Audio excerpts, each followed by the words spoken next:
पितरों की और गया श्राद्ध की एक कथा है। पता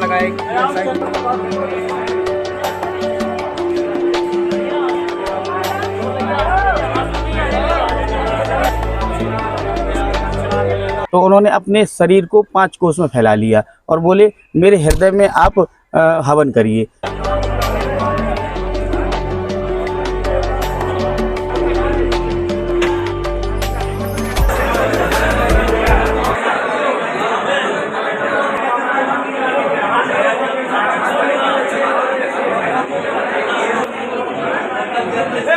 पंद्रह दिन में हमारे जो पितृ होते हैं वो पृथ्वी लोक पर आकर के हमारे द्वारा दिया गया जो पिंड देते हैं वो स्वयं आकर के स्वीकार करते हैं, क्योंकि पितरों के द्वारा ही हमें ये शरीर प्राप्त हुआ है। तो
पंडित जी राधे राधे। राधे राधे।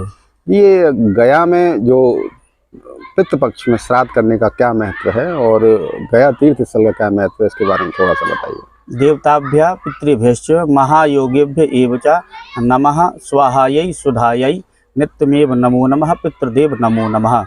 पितरों की और गया श्राद्ध की एक कथा है। एक गया नाम के राजा थे। गया नाम के राजा थे जो भगवान विष्णु के परम भक्त थे। इतने परम भक्त थे कि भगवान की सेवा में तल्लीन रहते थे। एक दिन वो शिकार खेलने के लिए जंगल में गए और जंगल में उन्होंने एक हिरण को तीर चलाया, लेकिन वो तीर हिरण को न लग करके एक ब्राह्मण को वहाँ लग गया। ब्राह्मण को तीर लगा तो ब्राह्मण ने मृत्यु से पहले राजा को श्राप दे दिया। बोले आप हो तो राजा, लेकिन काम आप असुरों वाले करते हो, आज से आप असुर हो जाओ। उस दिन से गया सुर हो गए। जब गया सुर हो गए तो वो जंगल में चले गए। जंगल में जाने के बाद उन्होंने तपस्या और तेज कर दी। जब तपस्या और उनका प्रताप बढ़ने लगा तो जो राक्षस थे वो अंत समय उस गयासुर का दर्शन कर लेते थे तो वो पुण्य लोक में चले जाते थे, स्वर्ग लोक में चले जाते थे।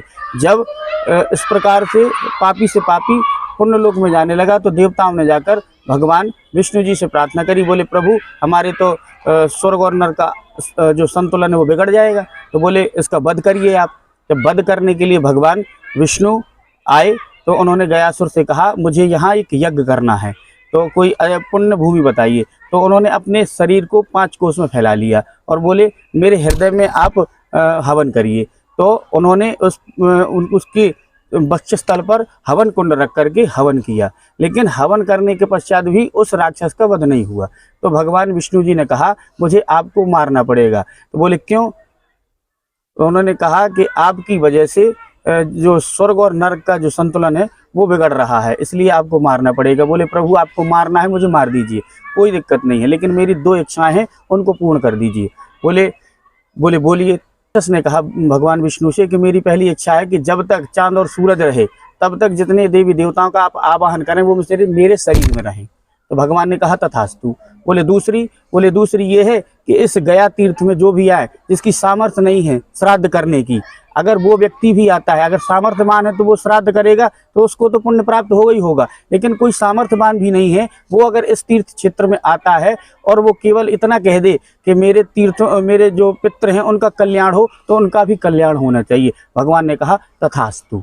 ये है गया की महत्वता, क्योंकि गया में श्राद्ध करने से और इन 15 दिन में हमारे जो पितृ होते हैं वो पृथ्वी लोक पर आकर के हमारे द्वारा दिया गया पितृ जो पिंड है जो तर्पण हम इत्यादि करते हैं, जो पिंड देते हैं, वो स्वयं आकर के स्वीकार करते हैं, क्योंकि पितरों के द्वारा ही हमें ये शरीर प्राप्त हुआ है। तो हमारा दायित्व बनता है कि इन 15 दिनों में अपने पितरों के लिए तर्पण इत्यादि करना चाहिए। वैसे तो हमें हमेशा ही अपने पितरों के लिए कुछ ना कुछ करना चाहिए, लेकिन इन 15 दिनों में विशेष महत्व होता है। इसमें आकर के हमें अपने पितरों के लिए कुछ भी नहीं कर सकते तो आप जल तो दे ही सकते हैं।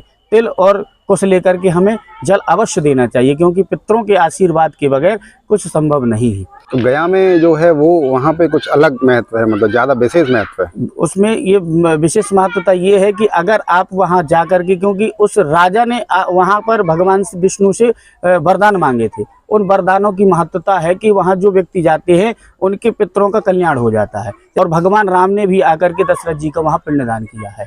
इससे बड़ी महत्वता और क्या, जहाँ स्वयं भगवान ने जाकर के पिंडदान किया हो। राधे राधे जी।